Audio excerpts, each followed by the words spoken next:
Ok, alors je viens faire une vidéo qui n'est pas du tout préparée et pas du tout voilà, scriptée du tout.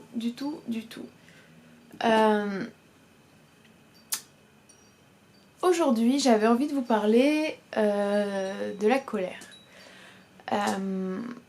Alors, je pense que cette vidéo pourrait être beaucoup plus intéressante si je l'avais préparée avant, mais je vais être honnête, je prends un avion bientôt, j'ai pas vraiment le temps et j'ai envie d'en parler quand même, et je pense que de toute manière, il n'y a pas réellement besoin d'être documentée là-dessus. En fait, je pourrais agrémenter cette vidéo de passages de philo sur la colère. Qu'est-ce que la colère? Qu'est-ce que ça produit? Pourquoi? Nanana. Peut-être aussi certains auteurs qui en auraient parlé. Donc oui, je pourrais le faire, je suis désolée, je le fais pas. Mais en même temps, je pense que ce qui est réellement important justement dans cette vidéo aussi, c'est le côté totalement... j'ai envie de dire simple de la chose.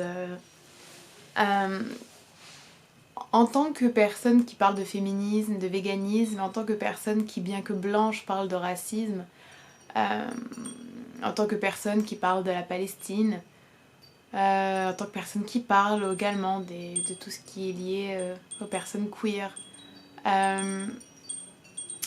on va dire que je suis souvent dans des discussions aussi bien en face à face et donc personnelles dans la vie de tous les jours avec des personnes qui ne sont pas d'accord avec moi, ou en ligne de manière totalement impersonnelle du coup, plutôt avec des personnes qui ne sont pas d'accord avec moi. Au sein de ces personnes qui ne sont pas d'accord, il y a les personnes qui sont pas d'accord parce que c'est pas leur opinion, parce qu'elles sont réticentes, parce qu'elles se posent encore des questions sur tel ou tel point, qu'elles sont pas convaincues dans la totalité, ou parce que elles ont des a priori sur certains termes employés, mais en réalité elles pensent plutôt de manière similaire, et qui expriment tout ça de manière critique, réservée, polie, courtoise, voilà. Et il y a les autres personnes qui sont extrêmement euh,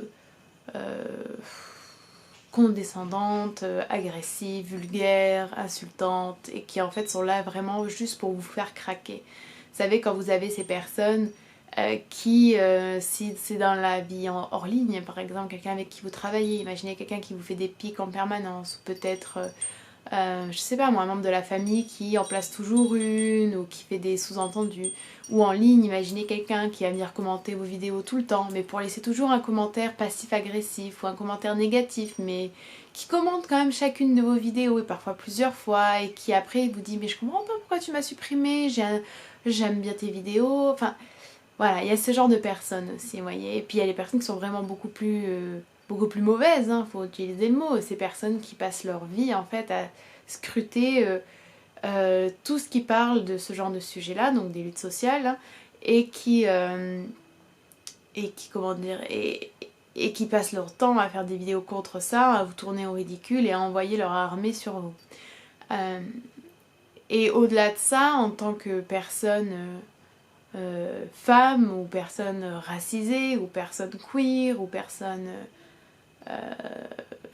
non humaines, en fait on évolue dans des sociétés qui à différents niveaux, à différents degrés, nous oppressent, nous violentent et nous font mal, et nous ramènent perpétuellement à notre rang qui a été déterminé par des personnes différentes de nous, la plupart du temps des personnes hétérosexuelles, des personnes blanches, des personnes d'un certain âge, des personnes masculines. Et voilà, là je sais encore que certaines personnes vont me dire ça y est, elle déteste les hommes blancs. Non, je ne déteste pas les hommes blancs, j'ai vraiment autre chose à faire. Si votre niveau d'argumentation et de pensée est aussi bas, c'est votre problème, enfin le mien n'est pas aussi bas. Et donc, on est confronté à une violence insidieuse de tous les jours, qui peut s'exprimer de manière très, par contre, frontale et directe, avec des commentaires racistes, des commentaires misogynes, des agressions, des meurtres, des violences, des viols, pour les animaux, l'exploitation de toute leur vie. Et il y a aussi cette violence, donc j'ai dit plus insidieuse, la violence étatique, la violence institutionnelle, la violence systémique. Et malgré tout, regardez, il n'y a pas de révolution dehors. Vous voyez, il n'y a pas de de réelles soulevées populaires des femmes qui n'en pourraient plus de ces situations de vie. Il n'y a pas réellement de de soulèvement des personnes racisées qui n'en pourraient plus. Ça, c'est une question, moi, qui m'interpelle souvent, en fait. C'est que je me dis, qu'est-ce qui fait qu'on ne se rebelle pas? Qu'est-ce qui fait qu'on accepte tant? Et bon, il y a des tas de... C'est une autre vidéo, hein, et j'ai évidemment des pistes de réponse, hein, mais c'est quand même une interrogation. Mais du coup, ce qui m'insupporte réellement, c'est que on ne laisse même pas, et quand je dis on, c'est toutes ces personnes qui sont pas d'accord, toutes ces personnes qui le disent de manière très nette ou qui n'osent pas trop le dire mais qui vous le font bien sentir. On n'a pas le droit d'être en colère. On n'a pas le droit d'être énervé. On n'a pas le droit de s'emporter, de parler fort, de réagir dans l'émotion. Et en fait, on vous explique que si votre discours n'est pas totalement dénué d'émotion, si votre discours n'est pas dit sur le ton le plus monotone qui soit, si vous ne surveillez pas votre langage corporel, si vous avez le malheur de perdre le contrôle une minute et de dire 2 ou 3 attaques ad hominem ou je ne sais quoi, votre discours est inefficace, votre discours n'a aucune crédibilité, votre discours dessert la cause, etc., etc., etc., etc. Et combien de fois ai-je assisté à ça, tout particulièrement lorsque ça a un rapport avec le racisme? Combien de fois ai-je vu, entendu des personnes racisées ne pas avoir la possibilité et le droit d'exprimer leur frustration, leur colère, leur peine, la souffrance que leur cause toute cette injustice? Et combien de fois en tant que femme ai-je dû me plier et prétendre que j'étais pas énervée, que j'étais pas blessée, que j'étais pas totalement frustrée et blasée et lassée de ces éternelles questions qui se veulent pertinentes et qui ne le sont absolument pas, et de devoir encore prendre le temps de répondre à ces gens qui sont tellement privilégiés, qui se rendent même pas compte de la situation de certaines autres personnes. Et combien de fois je me suis entendue dire ton ton n'est pas agréable, tu es trop vindicative, enfin voilà, j'en ai déjà parlé dans plusieurs vidéos. Mais là c'est pas vraiment mon propos de moi, c'est juste que quand on est activiste ou quand on est militant, ou même sans être activiste ou militant, quand on est une personne concernée par telle ou telle cause et qu'on est une personne dans une situation moins privilégiée ou dans une situation d'opprimé, on n'a même pas le droit, on est dépossédé même de l'émotion la plus humaine et la plus naturelle face à tout ça, qui est la colère. On devrait accepter tout ça avec le sourire, avec un calme légendaire et avec diplomatie la plus totale, alors que ce que l'on nous renvoie en fait, c'est une forme totale d'absence de diplomatie, d'absence de respect, d'absence de considération. Et on doit argumenter encore et encore avec, comme si c'était la première fois et comme si c'était intéressant pour nous. Il faut toujours en fait ménager la personne en face parce qu'on n'a pas le droit d'être en colère. Parce que si on est en colère, eh ben, ça sert à rien, c'est immature, c'est violent. Alors que bien évidemment la violence ne se trouve pas du tout de ce côté-là de l'échiquier. Et c'est ça qui est insupportable au bout d'un moment. Et en fait, si je fais cette vidéo, c'est parce que là j'étais en train de regarder une vidéo de Marina Shut Up qui répondait à une espèce de petite... comment on va dire ça, de petite polémique qu'il y a eu autour d'une vidéo de Lacey Green, qui est une américaine qui fait des vidéos sur la sexualité. En fait, elle a fait une vidéo où elle expliquait qu'elle avait parlé avec des antiféministes et qu'elle avait été super surprise parce que ces gens étaient en fait super polis, super sympas, super ceci, super cela. Et donc Marina, dans sa vidéo, elle disait que justement, c'était facile de dire ça quand on était blanche, quand on était cisgenre, quand on était probablement hétéro. Je suis pas sûre qu'elle soit hétéro, Lacey Green, mais... et que donc on n'était pas touché personnellement et que ça envoyait un mauvais message en fait de toujours montrer du doigt les personnes qui sont dans l'émotion, les personnes qui sont dans une forme de colère, les personnes qui veulent plus dialoguer comme ça. Parce qu'en fait, de toute manière, un dialogue, pour que ce soit un réel dialogue, c'est qu'il y a une certaine écoute des deux côtés, une certaine forme d'attention à l'autre et une forme de respect pour l'autre. Il faut arrêter de se voiler la face la plupart du temps, n'est pas du tout le cas quand on parle des personnes racistes, ou des personnes sexistes, ou des personnes spécistes, etc., etc. Et en fait, c'est cette position de personnes privilégiées qui sont pas forcément touchés vraiment par, je sais pas, des commentaires transphobiques, des commentaires racistes, des commentaires vraiment misogynes, des commentaires X ou Y, même sur la question des classes par exemple, ou des personnes qui sont pas investies émotionnellement et qui n'ont pas une réelle, j'ai envie de dire,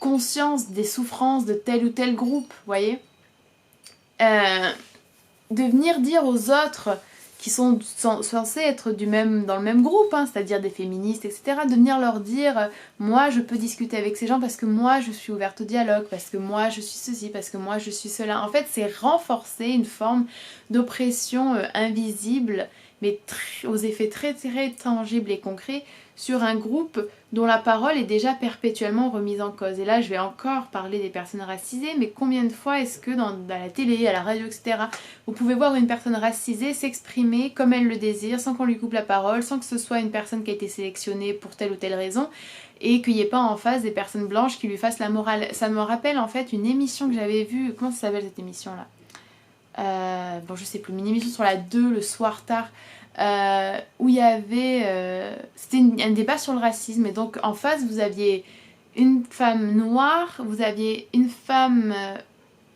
maghrébine, musulmane, et une autre dame dont je me souviens plus trop, mais bon bref, et en face vous aviez un homme blanc d'âge mûr et une jeune femme blanche. Et en fait là on était en train de voir la dynamique du débat, c'était que les personnes blanches étaient perpétuellement en train de reprendre les personnes racisées sur ce qu'était le racisme, sur comment ça se manifestait, sur comment il fallait en parler, sur comment il fallait lutter contre. Et ils les reprenaient en permanence. Et en fait, moi, ça m'avait vraiment choquée. Parce que, pour qui tu te prends... Enfin, pour moi, c'est vraiment inconcevable. Dans ta position privilégiée de personne qui n'a jamais connu le racisme, comment oses-tu reprendre des gens qui en plus disent des choses extrêmement sensées. Alors maintenant, je suis pas là en train de dire que sous prétexte qu'on est blanc, on ne pourrait jamais parler du racisme. Ou sous prétexte qu'on est un homme, on ne peut pas parler de féminisme. Ou sous prétexte qu'on est cisgenre, on ne peut pas parler des problématiques trans. Ou non-binaires, etc. C'est pas du tout ce que je dis. Je pense que le relativisme, ce qu'on appellerait une certaine forme de relativisme culturel qui en fait aboutirait à une absence de prise de position, ça je pense que c'est nocif. Mais il faut de l'humilité, il faut une certaine forme et même d'humanité tout simplement, de comprendre. Un être humain, c'est des émotions, c'est une vie, c'est un passé. Si une personne s'énerve, il faut se demander mais pourquoi tu t'énerves? Tu vois, pas juger cette personne et dire oh tu t'énerves, oh bah vraiment manque de cohérence, d'éloquence et de construction logique, hein. Vraiment savouré à ça. Non mais c'est pas ça. On peut dire des choses très sensées en étant énervé, puis être énervé c'est quand même une forme de refus de ce qui se passe. Et ce qui se passe, c'est la violence, c'est la discrimination, c'est l'oppression, c'est le meurtre, c'est des choses horribles. Donc être énervé et être dans la colère, je pense que c'est vouloir refuser tout ça. C'est une chose positive en fait, c'est être passif qui devrait être plutôt inquiétant en fait, à mon sens. Donc voilà, j'avais envie de faire une vidéo comme ça sur la colère pour un peu... Voilà, vous porter à réfléchir peut-être sur les discours que vous pouvez entendre hein, et les débats que vous pouvez entendre dans beaucoup de situations et sur beaucoup de sujets distincts. Voilà, c'est quelque chose qu'il faut garder à l'esprit à mon sens. Voilà, j'espère que ça vous aura intéressé et je vous dis à la fois prochaine du coup. Bye bye.